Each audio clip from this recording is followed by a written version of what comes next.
بسم اللہ الرحمن الرحیم اعوذ باللہ من الشیطان الرجیم بسم اللہ الرحمن الرحیم الحمد للہ رب العالمین حمدا کثیرا کما هو اہل وصلی اللہ علی محمد واہل بیت الطیبین الطاہرین۔ کتاب شرح باب ہدیہ شر سبق نمبر 55 فصل 4 ادل الہی۔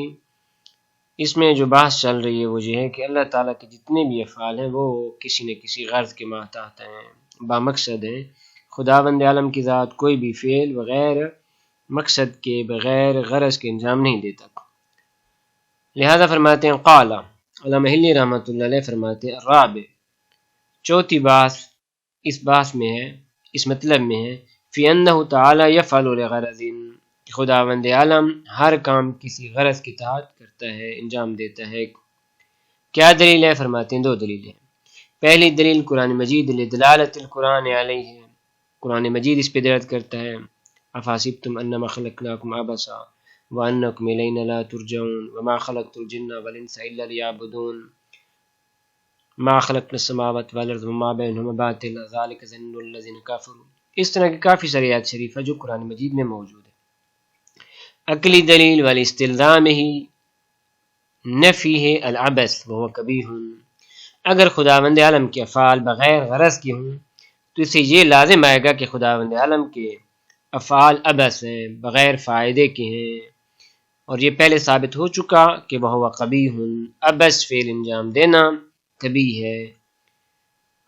اقول، علامہ فاضل مقداد رحمۃ اللہ علیہ وہ اس مسئلے میں فرماتے ہیں کہ ذهبت الاشاعرۃ الی انہ لا یفعل لغرض، اشاعرہ کا یہ نظریہ ہے کہ خداوند عالم کے افعال بغیر غرض کے ہیں، خداوند عالم کا فعل اس میں کوئی غرض نہیں ہوتی۔ اس کے لیے ان کی دلیل کیا ہے؟ فرماتے اس کے لیے ان کی دلیل یہ ہے کہ اگر خداوند عالم کسی غرض کے ماتحت کسی فعل کو انجام دے تو اس سے خداوند عالم کی ذات میں نقص لازم آتا ہے، کہ اس نقص کو دور کرنے کے لیے خداوند عالم اس فعل کو انجام دے رہا ہے تاکہ وہ نقص ختم ہو جائے۔ لذا فرماتے ہیں الا، اگر غرض کے تحت فعل انجام دیا جائے لکان ناقصا، تو خداوند عالم ناقص ہوگا، مستکملا بذالک الغرض، اور اس نقص کو اس غرض کے تحت کامل کرے گا۔ بس خداوند عالم کا ناقص ہونا لازم آتا ہے، اور پہلے ثابت ہو چکا کہ خداوند عالم کامل ہے۔ یہ نظریہ اشاعرہ کا۔ وقالت المعتزلۃ ان افعال اللہ معللۃ بالاغراض، معتزلہ یہ کہتے ہیں کہ اللہ کے افعال اغراض کے ماتحت ہیں، معللہ مفعول پڑھیں، بالاغراض اغراض، یعنی ہر فعل وہ معلول ہے کسی نہ کسی غرض کا، اس غرض کو حاصل کرنے کے لیے فعل انجام دیا جاتا ہے۔ اللہ کے جتنے بھی افعال ہیں وہ اغراض کے معلول ہیں۔ ان کی کیا دلیل ہے؟ فرماتے ہیں الا لکان عابثا تعالی اللہ عنہ، اگر اللہ کے افعال بغیر غرض کے ہوں تو اس سے لازم آئے گا کہ خداوند عالم عابث ہے، عابث یعنی بغیر فائدہ کسی کام کا انجام دینا، فضول کام کو انجام دینا، اور تعالی اللہ عنہ خداوند عالم کی ذات اس سے منزہ ہے، مبرہ ہے۔ وہ مذہب اصحابنا الامامیہ، فرماتے ہمارے مذہب، ہمارے اصحاب علماء امامیہ کا بھی یہی مذہب ہے، یہ نظریہ ہے، اور وہ الحق، اور حق قول بھی یہی ہے۔ کیا دلیل ہے؟ فرماتے ہیں وجہین، دو دلیلیں، نقلی و عقلی، نقلی اور عقلی ادلہ کے تحت۔ اما نقلی ادلہ فلدلالت القرآن علیہ ظاہرہ، قرآن مجید کا ظہور اور اس کی دلالت اس پہ ہے کہ خداوند عالم کے افعال کسی نہ کسی غرض کے ماتحت ہیں۔ کس طرح غرض کے ماتحت ہیں؟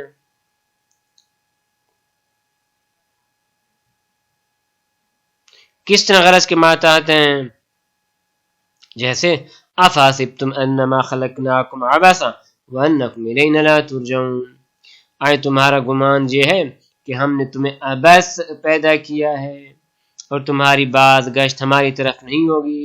دیکھیں عبسن مذمت ہو رہے کہ تمہارا یہ گمان کہ ہم نے تمہیں عبس پیدا کیا. یہ گمان غلط ہے. ہم نے تم کو عبس فضول پیدا نہیں کیا. پس گویا خلقناکم لغرض، ہم نے تمہیں غرض کے ماتحت پیدا کیا.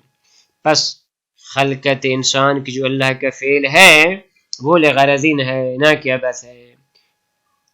اسی طرح وَأَنَّكُمْ إِلَيْنَا لَا تُرْجَعُونَ، پھر انسانوں کی رجعت خداوند عالم کی طرف، یہ بھی خداوند عالم کا فعل ہے. اور دونوں کا آگے جواب موجود ہے. جواب کیا ہے کہ انسانوں کو پیدا کرنا اور خداوند عالم کا یہ فعل عبث نہیں بلکہ غرض کے ساتھ ہے. وہ غرض کیا ہے یہاں پہ بیان ہو رہی ہے وَمَا خَلَقْتُ الْجِنَّ وَالْإِنسَ إِلَّا لِيَعْبُدُونَ، کہ ہم نے جن و انس کو اپنی عبادت کے لیے پیدا کیا ہے. پس انسان کے خلقت کی غرض عبادت ہے، عبث نہیں ہے. اس طرح انا للہ و انا الیہ راجعون، اس کا جواب بھی موجود ہے. اسی طرح انسان کے علاوہ زمین کی خلقت، آسمان کی خلقت، زمین و آسمان کے مابین جو چیزیں موجود ہیں یہ سارے کی ساری اللہ کے افعال ہیں، یہ بھی عبث نہیں ہے. وما خلقنا السماء والارض وما بینہما باطلا، آسمان، زمین اور جو کچھ ان کے درمیان میں ہے ہم نے ان کو باطل پیدا نہیں کیا. باطل عبث، باطل جس کا کوئی فائدہ نہ ہو.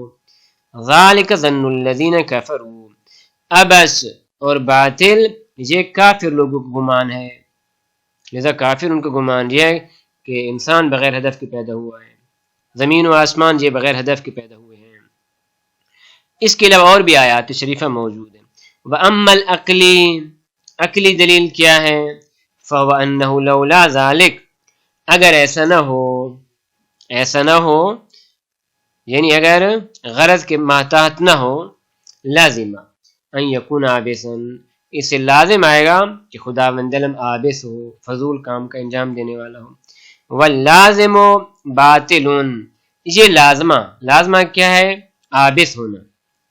ملزوم کیا ہے؟ لولا ذالک. عابثا یہ لازمہ ہے، فرماتے ہیں لازم باطل ہے. خب کیوں باطل ہے؟